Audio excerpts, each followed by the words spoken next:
Salam sejahtera dalam kasih-Nya Tuhan kita, Yesus Kristus. Selamat bertemu kembali, saudara, dengan renungan firman Tuhan pada hari ini. Puji Tuhan. Judul firman Tuhan pada hari ini adalah Injil Kerajaan Allah. Ya, Injil Kerajaan Allah. Kita tahu bahwa Injil Kerajaan Allah mula-mula dibawakan atau diberitakan oleh Tuhan Yesus dan Yohanes Pembaptis. Ya, jadi pembawa Injil Kerajaan Allah yang pertama-tama adalah Yesus dan Yohanes Pembaptis. Puji Tuhan. Kita pun, saudara, sudah sering mendengar ya khotbah tentang Injil Kerajaan Allah. Tetapi pada hari ini, saudara, mari kita akan belajar sekali lagi tentang Injil Kerajaan Allah. Apakah esensi dari Injil Kerajaan Allah itu? Ya, apakah esensi dari Injil Kerajaan Allah? Yang pertama kita lihat tujuan pemberitaan kerajaan Allah. Tujuan pemberitaan kerajaan Allah adalah supaya bertobat, saudara.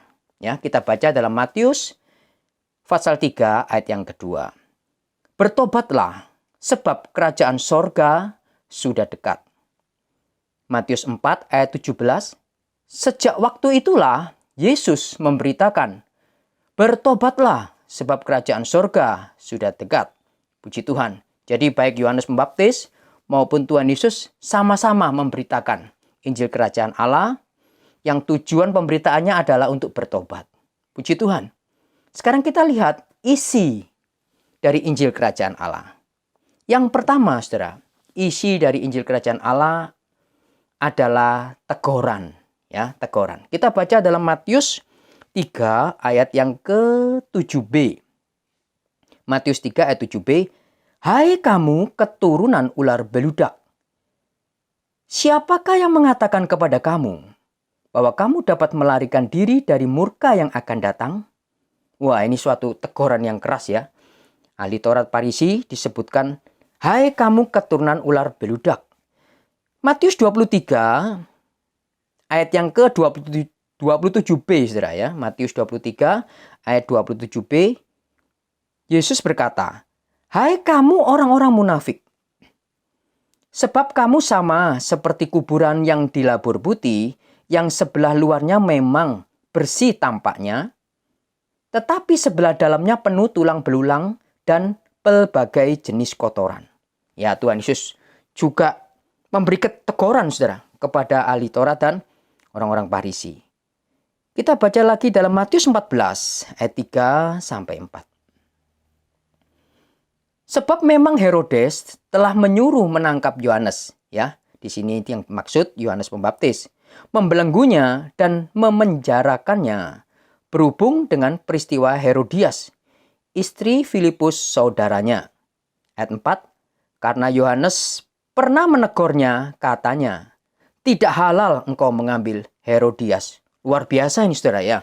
Yohanes Pembaptis berani menegur Raja Herodes dalam perkara dia mengambil istri saudaranya.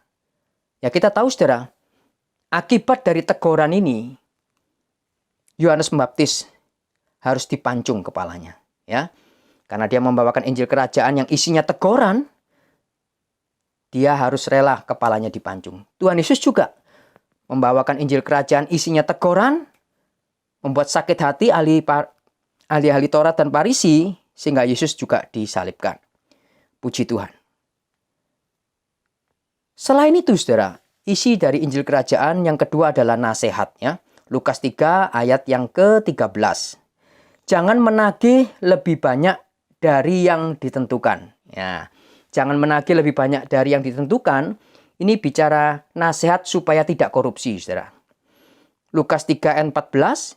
Jangan merampas. Artinya apa? Jangan mengambil hak orang lain. Ini nasihat supaya jangan mencuri, saudara. Jangan memeras. Artinya apa? Untuk kita berlaku adil, ya. Nasihat untuk berlaku adil. Puji Tuhan. Rasul Paulus pun, saudara, sebagai pemberita Injil Kerajaan Allah, juga menerapkan hal yang sama. Bahkan Rasul Paulus menjelaskan juga lebih detail, ya. Mari kita baca dalam 2 Timotius 4 ayat yang kedua. Beritakanlah firman, siap sedialah, baik atau tidak baik waktunya, nyatakanlah apa yang salah.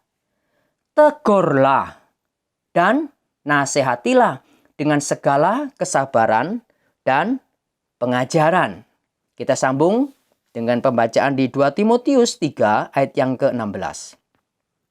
Segala tulisan yang diilhamkan Allah memang bermanfaat untuk mengajar, untuk menyatakan kesalahan, untuk memperbaiki kelakuan, dan untuk mendidik orang dalam kebenaran. Puji Tuhan. Jadi selain teguran dan nasihat, isi daripada Injil Kerajaan Allah disebutkan tadi, menyatakan kesalahan ya. Lalu untuk mengajar, memperbaiki kelakuan, untuk mendidik orang dalam kebenaran. Puji Tuhan. Ya, ini adalah isi atau inti dari Injil Kerajaan Allah. Tapi saudara, sayangnya pada hari-hari ini banyak ya gereja atau hamba-hamba Tuhan yang tidak mau menerima Injil Kerajaan Allah ini. Bahkan mereka ada yang berpegang pada konsep yang disebut sweet gospel ya, atau Injil yang manis. Artinya apa? Pemberitaan Injil yang manis-manis saja, yang enak didengar, yang tidak menyinggung dosa atau kesalahan.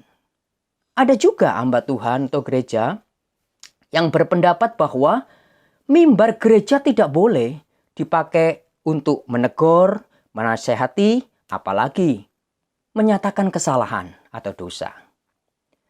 Tetapi Alkitab menulis dengan jelas, saudara. Ya, dikatakan tadi, beritakanlah firman, siap sedialah baik atau tidak baik. Dalam terjemahan yang lain adalah senang atau tidak senang manusia itu. Ya, siap sedialah baik atau tidak baik waktunya.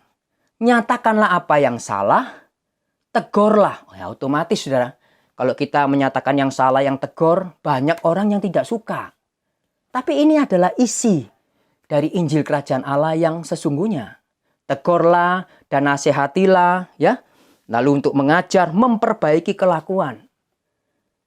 Semua ini saudara, hal-hal yang hari-hari ini jarang kita dengar di gereja. Ya dikatakan tadi, sweet gospel, Injil yang manis. Ya. Puji Tuhan, tapi pada hari ini kita bisa melihat isi daripada Injil Kerajaan Allah. Ya, saya tidak mengatakan saudara bahwa setiap hamba Tuhan harus selalu berkhotbah demikian. Tetapi yang saya mau katakan saudara, jika ada hamba Tuhan yang berkhotbah, di mana firman-Nya itu berisi teguran, nasihat, menyatakan apa yang salah, itulah yang Alkitabiah saudara. Ya, seperti yang barusan kita baca bersama. Juga bukan berarti hamba Tuhan tersebut sudah tidak punya salah atau dosa. Ya, semua dikoreksi, baik yang membawakan berita maupun pendengarnya. Puji Tuhan. Yesus sendiri berkata, saudara, dalam Matius 18 ayat yang ke-15. Kalau saudaramu berbuat dosa, tegurlah di bawah 4 mata. Ayat 16, kalau tidak mau mendengarkan, bawa 1 atau 2 orang saksi. Ayat 17, kalau masih tidak mau, sampaikanlah kepada jemaat atau dibuka di depan jemaat, saudara. Jelas sekali ini perkataan Tuhan Yesus. Jadi bukan sesuatu yang tabu, bahkan adalah hal yang sangat alkitabiah. Kalau seorang hamba Tuhan memberitakan dan menyatakan sesuatu yang tidak benar, ya, sesuai dengan intisari Injil Kerajaan Allah. Dan saudara, tujuan tadi kita sudah tahu, tujuan pemberitaan ini adalah untuk bertobat, pertobatan. Dan kita semua tahu saudara, pertobatan bukan dilakukan satu kali saja dalam hidup, tetapi dilakukan setiap hari sepanjang hidup kita. Puji Tuhan. Pertobatan dalam tabernakel digambarkan dengan alat mezbah korban bakaran, ya. Mezbah korban bakaran ini saudara dipakai setiap hari, minimal 2 kali, paling sedikit 2 kali. Saudara bisa baca dalam Bilangan 28. Nah, itu perikopnya adalah korban pagi dan korban petang. Minimal misbah korban bakaran ini sehari dipakai 2 kali. Bisa lebih ya. Bahkan pada hari Sabat pun mesbah korban bakaran tetap digunakan, saudara. Nah ini saudara juga bisa baca dalam Bilangan 28 ayat 9 sampai 11. Semuanya apa artinya, saudara? Ini menunjukkan bahwa pertobatan kita tidak pernah berhenti, saudara. Ya, sepanjang hidup kita, kita tetap memerlukan pertobatan yang dibaharui setiap hari. Puji Tuhan.